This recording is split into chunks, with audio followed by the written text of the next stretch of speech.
하나님의 말씀 보도록 하겠습니다. 신약 성경 요한복음 5장입니다.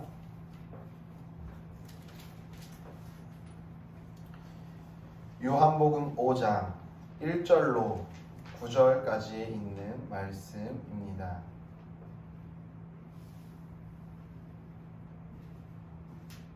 요한복음 5장 1절로 9절까지 있는 말씀, 우리 한 절씩 교독해서 읽겠습니다. 그 뒤에 유대 사람의 명절이 되어서 예수께서 예루살렘으로 올라가셨다. 예루살렘에 있는 양의 문 곁에 히브리 말로 베드사다라는 못이 있는데 거기에는 주량이 5 있었다. 이 주랑 안에는 많은 환자들, 곧 눈먼 사람들과 다리 저는 사람들과 중풍병자들이 누워 있었다. 그들은 물이 움직이기를 기다리고 있었다.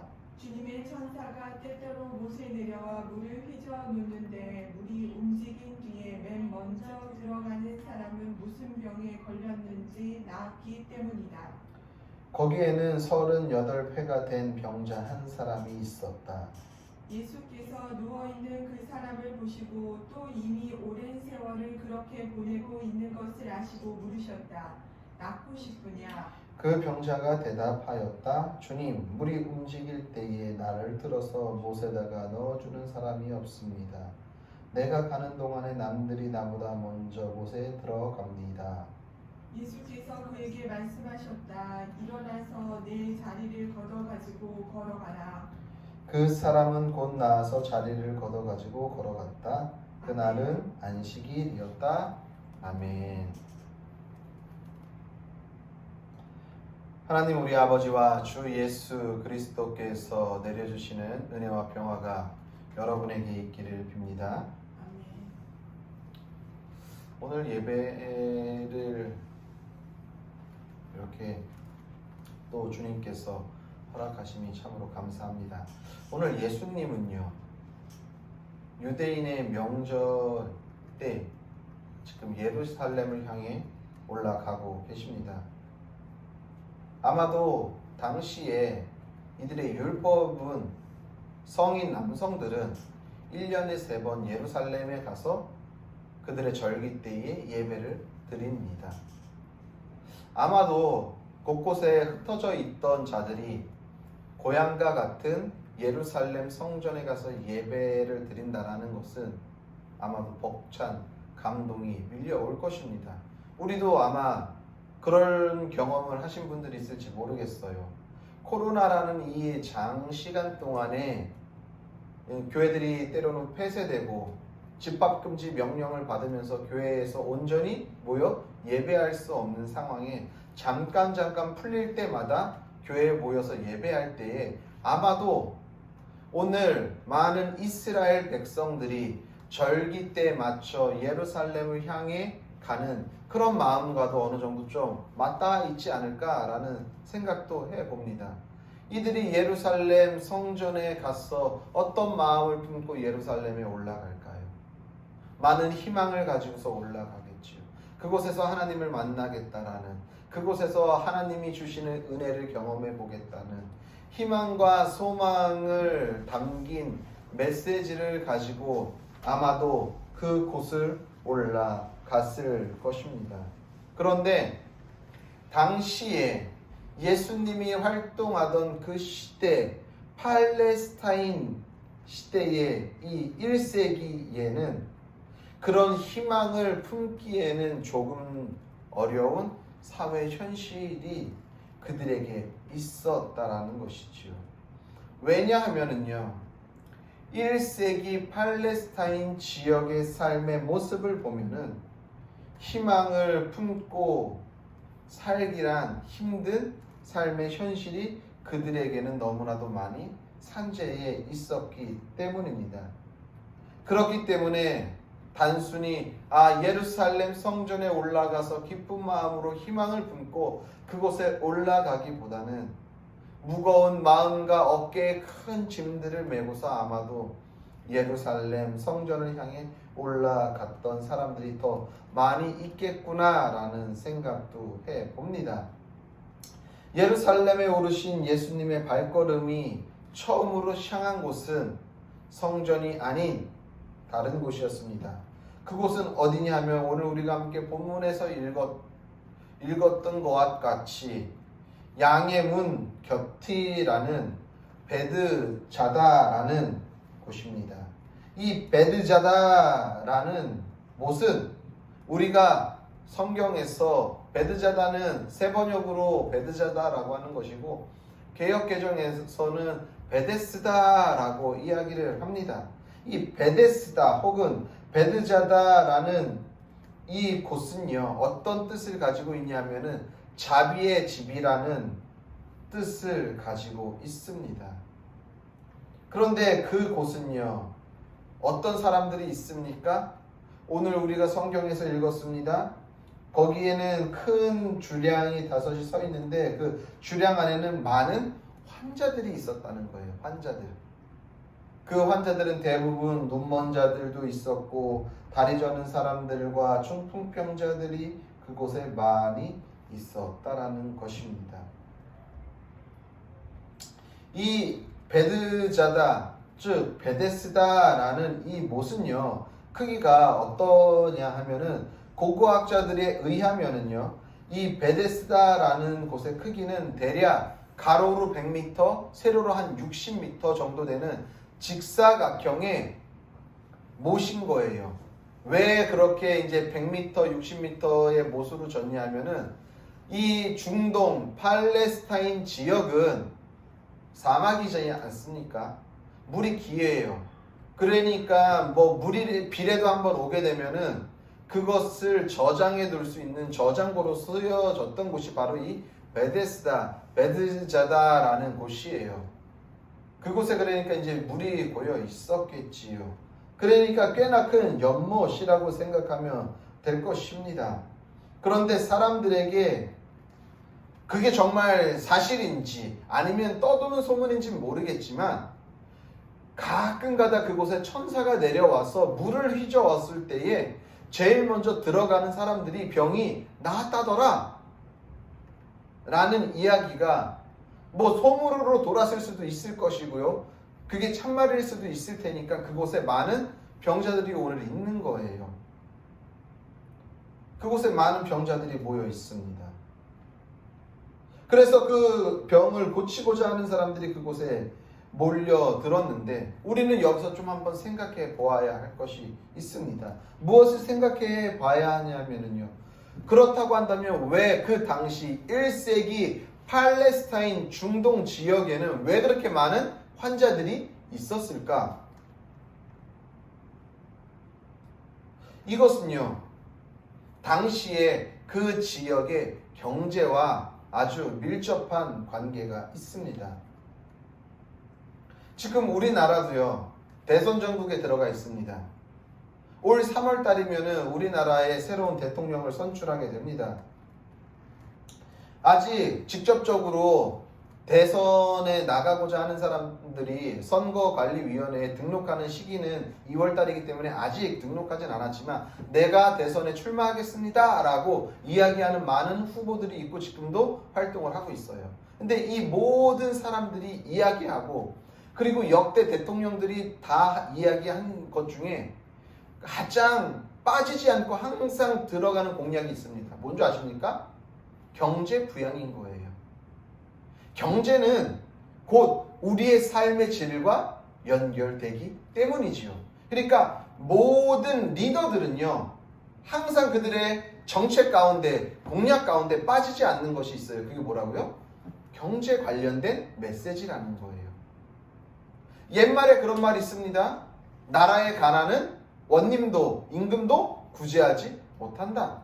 그러니까 이 경제를 가지고 모두가 평등하고 동등하게 사는 사회를 구현하는 것은 참으로 쉬운 일이 아니지요. 그렇기 때문에 모든 사람들은 더 잘 살기 원하고 모든 사람들은 더 부유하게 살기 원하고 모든 사람들은 더 만족한 삶을 살기 원하니까 그것에 대해서 아는 사람들은 계속해서 경제 공약을 내는 것도 거기에 있는 것이지요. 모두가 평등한 삶을 사는 세상을 만드는 것을 우리가 소위 말하는 유토피아라고 이야기하잖아요. 그 세상을 과연 만들 수 있을까요? 그 평등한 나라는 어떻게 하면 만들 수 있을까요?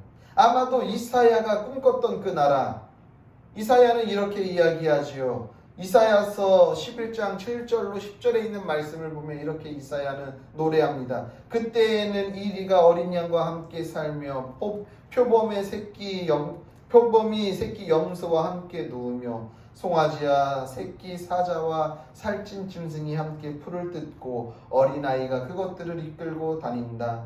암소와 곰이 서로 버치되며 그것들이 새끼가 함께 눕고 사자가 소처럼 풀을 먹는다. 젖 먹는 아이가 독사의 구멍 곁에서 장난하고 젖된 아이가 살무사의 굴에 손을 넣는다. 나의 거룩한 산 모든 곳에서 서로 해대거나 파괴하는 일이 없다. 물이 바다를 채우듯 주님을 아는 지식이 땅에 가득하기 때문이다. 그날이 오면 이새의 뿌리에서 한 싹이 나서 만민의 깃발로 세워질 것이며 민족들이 그를 찾아 모여들어서 그가 있는 곳이 영광스럽게 될 것이다. 아마도 이사야가 노래한 것과 같이 정말 유토피아는 모두가 해가 되지 않고 모두가 하나로 어우러져서 모두가 기쁘게 살아갈 수 있는, 그런데 그것은 오늘 이사야는 이새의 뿌리에서 한 사람이 나온다라고 이야기합니다. 한 싹이 나온다고 합니다. 아마도 예수님께서 이 땅 가운데에 다시 오실 때가 그러한 세상이 되지 않겠나. 그러면 예수님이 오지 않을 때에는 여전히 우리 사회에는 계층이 나눠져 있고 불평등이 있으며 여전히 빈부의 격차가 있을 수밖에 없다라는 것을 이야기할 수도 있겠지요. 당시에 이 1세기 팔레스타인 지역이 그랬다는 거예요. 경제적인 갭이 차이가 너무나도 컸습니다. 그래서 그것이 결국에는 어떻게 됐냐면은 사회의 문제까지 된 것이 되게 되었다라는 거예요. 경제적 불평등이 심화됨으로 인해서 그 결과 많은 사회적 문제들이 발생된 것입니다. 그래서 많은 사람들이 자기 땅에서 쫓겨나서 소작인으로 전락했어요. 농사가 흉년이 들게 되면은 좀 나라에서 올해는 농사들이 흉년이 됐으니까 세금을 감면시켜줘야 할 텐데 그렇지 않는 거예요. 여전히 풍년이 되면 더 많이 걷어가고 흉년이 되어도 여전히 걷어가는 그 세율을 낮추지 않는 것이지요. 소작료는 계속 지불해야 해요. 왜냐하면 당시에 1세기 이 중동 지역의 패권을 누가 가지고 있었어요? 로마라는 제국이 가지고 있었기 때문에. 그러니까 그곳에 주둔하고 있는 로마 군인들에게 흉년이 되던 풍년이 되던 먹는 거는 똑같잖아요. 그러니까 계속해서 걷어가는 것입니다. 때로는 농사철에 바쁜데 수로를 정비해야 한다고 일손을 끌어가서 농사를 제대로 짓지 못할 때도 많이 있었다고 성경학자들은 이야기를 하지요. 과도하게 세금 징수를 받고 세금의 명목도 여러 가지인 거예요. 뭐 성전세, 11조, 천열매 제물과 같은 종교세뿐만이 아니라 가축을 보유하고 있으면 보유세도 내야 하고요. 경작지의 크기에 따라서 또 세금을 매기고요.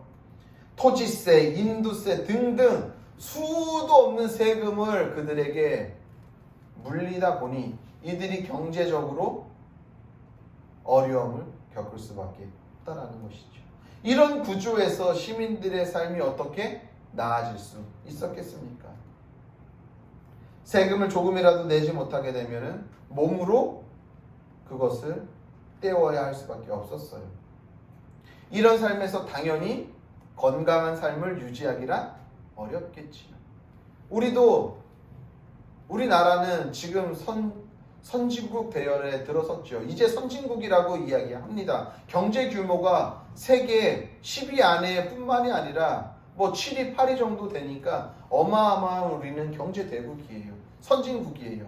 그런데 우리 이웃 주변에 있는 나라들, 동남아만 보아도, 아프리카만 보아도 경제적으로 많이 어려움을 겪고 있으니까 그곳에서 많은 아이들이 그렇게 멀리 가지 않고 우리 북녘 땅에 있는 우리의 동포들만 보아도 먹을 것이 없어서 굶주려서 영양실조로 인해서 단순히 영양실조로 인한 것뿐만이 아니라 그것이 원인인 데서 많은 병들의 면역 체계가 약해지다 보니까 많은 병들에 노출되게 되고 그렇다 보니까 많은 병들을 얻게 된다는 것이죠. 아마도 이 베데스다 연못에 많이 모여있는 이런 환자들은 돈만 있었다고 한다면, 경제적으로 좀만 여유가 있었다라고 한다면 치료받을 수 있는 병들을 가지고 있었던 사람들도 있었을 것입니다. 그런데 그렇지 못하니까, 그것을 치료하지 못하니까 병이 점점 커져서 더 이상 손 쓸 수 없는, 그래서 그 못이 동할 때만을 기다려서 들어갈 수밖에 없는 그러한 처지로까지 내몰렸다라는 것이죠. 그래서 복음서에 많은 병자들이 등장하는 것은 바로 이러한 연유 때문에 등장한다라는 것이죠. 우리가 성경에서 예수님이 많은 병자들을 고치는 것을 단순히 기적 행위로 보아서는 안 돼요. 예수님은 이런 말도 안 되는 사회 구조 가운데에 직접 본인이 뛰어 들어감으로 인해서 관심을 가지라는 메시지를 거기에 포함하고 있다라는 것이죠. 그들 편에서 살아가라고 예수님께서 친히 그들 곁으로 들어가신 거예요. 오늘도 마찬가지예요. 모두는 올라가서 꿈과 희망을 품고 예루살렘 성전을 향해 가지만 예수님은 예루살렘 성전이 아니라 그 곁에 있는 양문 곁에 있는 모두에게 소외받고 버림받은 베데스다 못을 찾아서 그들을 살피러 가셨다라는 거예요. 예수님은요, 정치와 종교가 철저하게 외면한 사람들 품으로 들어가신 것입니다. 그리고 그들에게 먹이고 입히고 고쳐 주셨던 것이지. 예수님은 아름답고 장엄한 예루살렘 성전을 향한 것이 아니라 아픔과 고통과 소외와 절망에 있는 자리로 걸어 들어가셨다라는 것입니다. 그런데 이 자리에는 예수님만 있어야 하는 곳입니까? 오늘날 우리의 교회는 어디에 있습니까?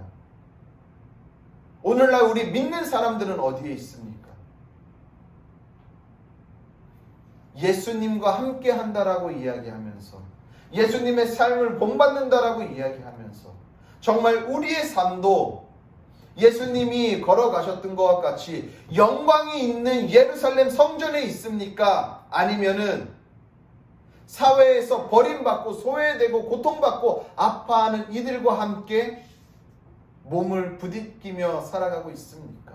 우리가 있어야 할 곳이 어디입니까? 우리 교회가 있어야 할 자리는 어디입니까?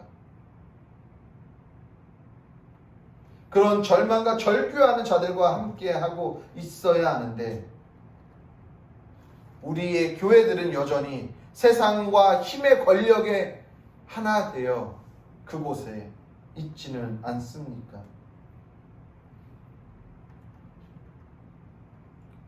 많은 교회들이, 많은 그리스도인들이 베데스다는 마지못해서 그냥 생색내기 위한 하나의 수단으로 사용하는 곳이 아닐까요? 그런데 그곳에서 예수님은 한 사람을 만나게 되죠. 어떤 사람입니까? 38년 동안 병마와 씨름한 사람입니다. 성경에서는요, 이 병자에 대한 정보를 알려주지 않아요. 오직 38년 동안 이 병이 깊었다라는 것만 알려줍니다. 그 병이 어떤 병인지, 왜 걸렸는지, 이것이 고칠 수 있었는데 못 고친 건지, 그런 정보는 하나도 없어요. 그냥 38년 동안 병을 앓고 있었다고 한 거예요. 그러니까 우리는 상상할 수밖에 없죠. 그런데 분명한 사실은 38년 동안, 그 오랜 시간 동안 이 병자는 병을 치료받기 원했지만 그 누구도 이 병자를 치료하기 위해 도와주는 이가 하나도 없었다라는 거예요. 오늘 우리나라뿐만이 아니라 전 세계에 있는 모습과도 동일하죠. 뭐죠? 그것은 바로 승자 독식. 승자 독식. 제일 먼저 그곳에 들어가는 사람인 거예요. 내 주변의 사람들이 어떠한지 안중에도 없어요. 이 사람이 어떤 삶을, 어떤 문제를, 어떤 고통을 갖고 있는지도 전혀 관심이 없어요. 나만 괜찮으면 되는 거예요. 나만 빨리 들어가서 나만 고침을 받으면 되는 거예요. 베데스다, 제가 처음에도 시작할 때 베데스다라는 지명의 이름의 뜻이 뭐라고 했어요? 자비의 집이라고 했습니다. 자비의 집에 자비가 없어요. 승자만이 병을 고치는 승자 독식의 세상이라는 것이죠. 우리가 살고 있는 삶도 마찬가지죠. 네가 성공하기 위해서는 죄를 밟고 넘어가야 된다라고 가르치잖아요. 모두가 앞만 보고 달리는 경주마와 똑같아요. 경주마하는 모습들을 TV를 통해 보면은 눈을 가리잖아요. 양옆을. 왜 가려요? 옆을 쳐다보지 말고 앞만 보고 달리라는 것 아닙니까? 그래서 문이 탁 열리는 순간 앞만 보고 미친 듯이 달려나가는 게 경주마 아닙니까? 모두가 다 그렇게 경주마처럼 달리는 거예요. 물론 때로는 온 에너지를 다 써서 100m 달리기를 달리듯이 달려야 할 때도 있어요. 그런데 우리의 인생은 그렇게 달리다 보면 어떻게 될까요? 퍼지는 거예요. 우리의 인생을 비유해서 많은 사람들이 마라톤이라고 이야기하잖아요. 42.195km를 달리는데 100m 달리듯이 온 힘을 걷다 다 쏟으면서 달리면은 42.195km를 완주할 수가 없는 거예요. 때로는 언덕을 만났을 때에는 내 페이스를 조절해서 보폭을 좁게 해서 올라가던가, 내리막길에는 약간 좀 가속이 붙으니까 거기에서 거리를, 시간을 단축하던가, 잘 목표를 세우고 잘 계획을 해서 42km를 달려야지만이 완주할 수 있는 것이지, 처음부터 100m 달리듯이 달려나가면은 누가 마라톤을 완주할 수 있겠냐고요. 천천히 달리다 보면 때로는 주변도 돌아볼 수 있는 거고요. 천천히 달리다 보면은 많은 것들을 느낄 수가 있는 것이거든요.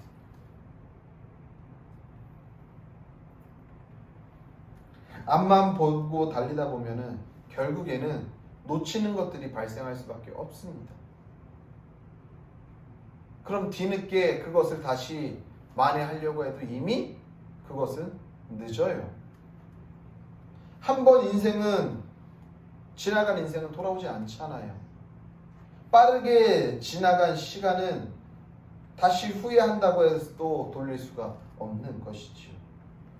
그렇기 때문에 젠걸음으로 천천히 주변을 보며 가는 지혜가 우리에게 있어야 할 것입니다. 자비의 집에는, 베데스다에는 자비는 사라지고 오직 탄식하는 소리만 난무한 곳이 되어 버렸습니다. 우리는 그렇기 때문에 우리 주변의 많은 사람들을 돌아봐야 할 것입니다. 사람에게 있어서 가장 아름다움이 어디에 있는 줄 아십니까?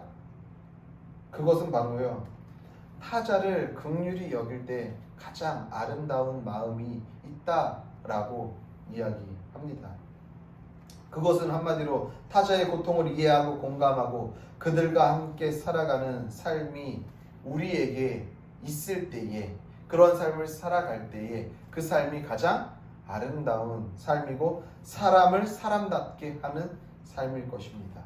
그래서 예수님은요, 그 절기에 예루살렘을 올라 화려하고 모두를 현혹시키는 그 성전을 향한 것이 아니라 모두에게 버림받고 고통받고 자비의 집이라는 곳에서 결코 자비를 받지 못하는 그 38년 된 병자를 만나 그의 병을 치료해 주신 것입니다. 지금 우리가 바라봐야 하며 머물러야 하고 돌봐야 할 곳은 어디일까요? 우리 주변의 베데스다라는 곳에서 오늘도 긍휼과 자비를 구하는 그들에게 시선을 돌려야 할 것입니다. 탄식의 소리로 베데스다야 라고 한숨 짓는 것이 아니라 베데스다의 진정한 자비와 긍휼이 우리의 삶을 통해 흘러가는 삶을 오늘도 우리는 살아가야 할 것입니다. 사랑하는 성도님들, 주님은 우리에게 오늘도 자비의 집인 베데스다에서 주님의 자비를 바라는 자들에게 긍휼과 자비를 베풀라고 말씀하십니다. 사람이 사람으로서 가장 아름다울 때가 바로 누군가를 돕고 공감하고 그들의 삶에 같이 깊이 뿌리를 내리고 사는 삶의 모습입니다. 오늘도 우리는 베데스다의 못에서 주님의 긍휼하심과 은총을 기다리는 자들에게 손 내밀어 그들에게 주님의 은총을 함께 나누는 복된 성도님들의 삶이 되시기를 예수님의 이름으로 간절히 축복합니다. 기도하겠습니다. 하나님, 오늘을 살아가면서 우리가 눈을 들어 주변에 있는 자들을 돌아보게 하여 주옵소서. 베데스다의 못에 많은 사람들이 오늘도 주님의 자비하심과 긍휼하심과 은총을 구하기 원하는 자들이 많이 있습니다. 그런데 여전히 승자가 독식하는 세계이기에 너무나도 소외되고 연약한 자들은 그곳에 발을 담글 조차 엄두를 내지 못하고 있습니다. 주님, 그곳에 주님이 눈을 들어서 38년 된 병자를 돌보시고 그의 소리를 들으시고 고치신 것과 같이 오늘도 우리가 그곳에 들어가 주님처럼 그들을 돌보고 품고 긍휼히 여기며 주님의 자비와 은총으로 그들과 함께 살을 부대끼며 사는 참된 그리스도인의 사람 냄새 나는 삶을 살게 하여 주옵소서. 이제는 우리를 위하여서 십자가에 달려 죽으신 예수 그리스도의 은혜와 하나님 아들을 십자가에 아낌없이 내어주신 하나님 아버지의 무한하신 사랑과 성령의 교통하심과 위로하심과 역사하심과 충만하심과 주님의 은총이 오늘도 주님의 자비와 긍휼과 은총을 타자에게 온전히 전하기로 결단한 성도들 머리 위에와 그들의 가정과 섬기는 교회와 나라 민족과 세계 열방 가운데에 이제로부터 영원히 함께 계시기를 간절히 축원하옵나이다. 아멘.